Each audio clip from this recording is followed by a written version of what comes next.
Halo, selamat siang semuanya. Semoga dalam keadaan sehat ya.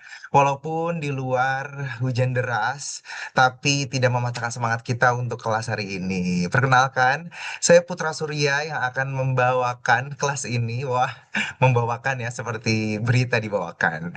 Hari ini kita akan membahas tentang ragam bahasa. Ada yang tahu tentang ragam bahasa? Oke, kalau kayak gitu, daripada kita tunggu lama-lama, mendingan kita langsung masuk ke topik untuk hari ini. Tunggu sebentar, berikan saya waktu untuk share materi yang akan kita bahas hari ini.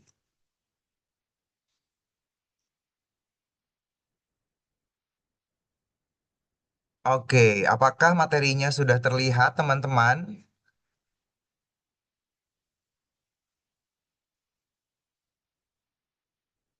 Baik, pertama kita sekarang akan membahas tentang ragam bahasa Indonesia.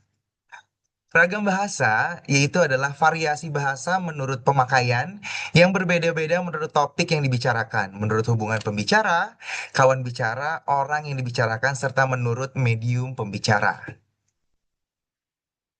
Ragam bahasa dibagi menjadi empat, yaitu ada ragam bahasa lisan, ragam bahasa tulis, ragam baku, dan juga ragam tidak baku. Sekarang kita masuk ke ragam. Bahasa yang dihasilkan melalui alat ucap atau organ of speech dengan fenom sebagai unsur dasar.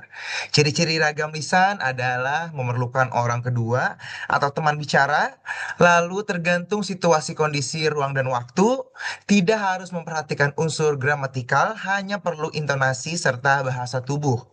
Berlangsung cepat, sering dapat berlangsung tanpa alat bantu, kesalahan dapat langsung dikoreksi, dapat dibantu dengan gerak tubuh dan mimik wajah serta intonasi, dan dipengaruhi oleh tinggi rendahnya suara.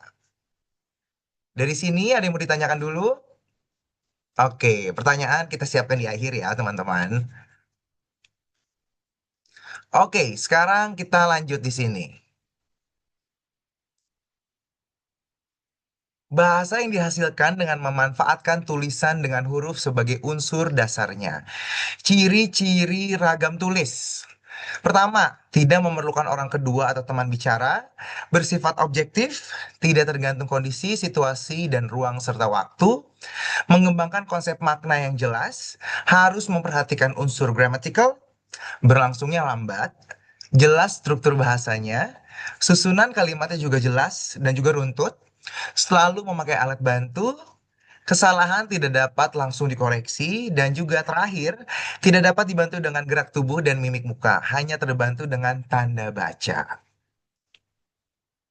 Sekarang kita masuk ke kelebihan dan kekurangan ragam tulis. Kalau kelebihannya, pertama, yaitu informasi yang disajikan bisa dipilih untuk dikemas sebagai media yang menarik. Dan kedua, kelebihannya adalah umumnya nih, memiliki kedekatan budaya dengan kehidupan masyarakat. Dan yang ketiga, dapat digunakan untuk menyampaikan maksud dan juga membeberkan informasi. Selain kelebihannya, pasti ada kelemahannya dong ya. Sekarang kita masuk ke kelemahannya. Pertama, yaitu alat atau sarana yang memperjelas pengertian seperti bahasa lisan. Tidak ada akibatnya bahasa tulisan harus disusun lebih sempurna. Yang kedua, tidak mampu menyajikan berita secara lugas, jernih, dan juga jujur. Harus mengikuti kaidah-kaidah bahasa yang dianggap cenderung miskin, daya pikat, dan juga nilai jual. Kita masuk ke slide selanjutnya ya. Ragam baku dan, sorry, ragam baku dan non baku. Kalau kita berbicara tentang ragam baku adalah ragam yang dilembagakan dan diakui oleh sebagian besar pemakainya sebagai bahasa resmi dan sebagai kerangka acuan norma bahasa dalam penggunaan. Ragam tidak baku atau non baku adalah ragam yang menyimpang dari norma baku. Next, ragam bahasa berdasarkan cara pandang penutur. Pertama, ada ragam dialek atau daerah. Kedua, ada ragam terpelajar. Ketiga, ada ragam resmi. Dan keempat, ada ragam tak resmi. Sekarang kita masuk lebih dalam dari 4 poin yang saya bahas tadi. Ada ragam dialek atau daerah, variasi bahasa yang dipakai oleh kelompok bangsawan di tempat tertentu. Dalam istilah lama disebut dengan logat-logat. Ciri khas tekanan, turunannya naik nada, dan panjang pendeknya bunyi bahasa membangun aksen yang berbeda-beda. Sekarang kita masuk ke ragam terpelajar. Bahasa Indonesia digunakan oleh kelompok penutur berpendidikan tampak jelas perbedaannya dengan yang digunakan oleh kelompok penutur yang tidak berpendidikan. Sekarang kita ada 2 kolom di sini, teman-teman. Kita bisa lihat ada kolom yang tidak terpelajar dan juga terpelajar. Mungkin juga teman-teman di sini ada yang merasa, oh ternyata ini bahasa Indonesia yang tepat. Sekarang kita belajar bareng-bareng. Pertama, ada tidak terpelajar yaitu video, seperti orang Sunda ya. V itu jadi P. Sebenarnya yang terpelajar adalah video. Jadi bukan video lagi ya teman-teman, tapi video. Kedua ada film. Harusnya film atau film ya. Ketiga ada komplek yang biasanya orang-orang juga nyebutnya kompleks ya. Lanjut keempat ada pajar. Ini kayaknya orang Sunda ya. V-nya selalu diganti jadi P. Harusnya fajar. Dan juga vitamin harusnya vitamin. Sekarang kita masuk ke ragam resmi. Ragam resmi adalah bahasa yang digunakan dalam situasi-situasi resmi seperti pertemuan-pertemuan, peraturan-peraturan, dan juga undangan-undangan. Ciri-ciri ragam bahasa resmi yaitu pertama, menggunakan unsur gramatikal secara eksplisit dan juga konsisten. Kedua, menggunakan kata ganti resmi. Ketiga, menggunakan imbuhan secara lengkap. Keempat, menggunakan kata baku. Kelima, menggunakan EYD. Dan juga terakhir, menghindari unsur kedaerahan. Lanjut, kita ke slide berikutnya.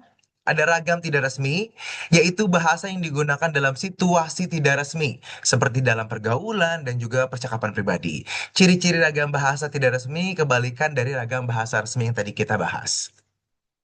Baik, teman-teman, dari sini ada yang mau ditanyakan? Wah, kayaknya teman-teman sudah pada paham nih ya, tidak ada yang ditanyakan, tidak apa-apa. Mungkin dari saya untuk pertemuan hari ini itu saja, tapi nanti teman-teman boleh share karena habis ini saya akan memberikan tugas di e-learning. Jadi teman-teman bisa cek tugasnya, tugasnya tidak susah, bisa dikerjakan. Kalian bisa mencarinya di internet juga banyak karena ini juga menambah wawasan untuk kalian yang akan melanjutkan studi. Kalau misalnya nanti kalian akan menulis metode ilmiah, ini akan sangat membantu tugasnya. Kalau begitu, teman-teman, terima kasih. Saya harap semuanya dalam keadaan sehat dan juga harus bahagia ya, teman-teman. Iya dong, harus bahagia dan juga sehat agar menjalani hidupnya juga happy dan juga senang. Baik, kalau begitu teman-teman, terima kasih sudah datang dan juga menyempatkan waktu untuk mengikuti kelas Bahasa Indonesia bersama saya Putra Surya.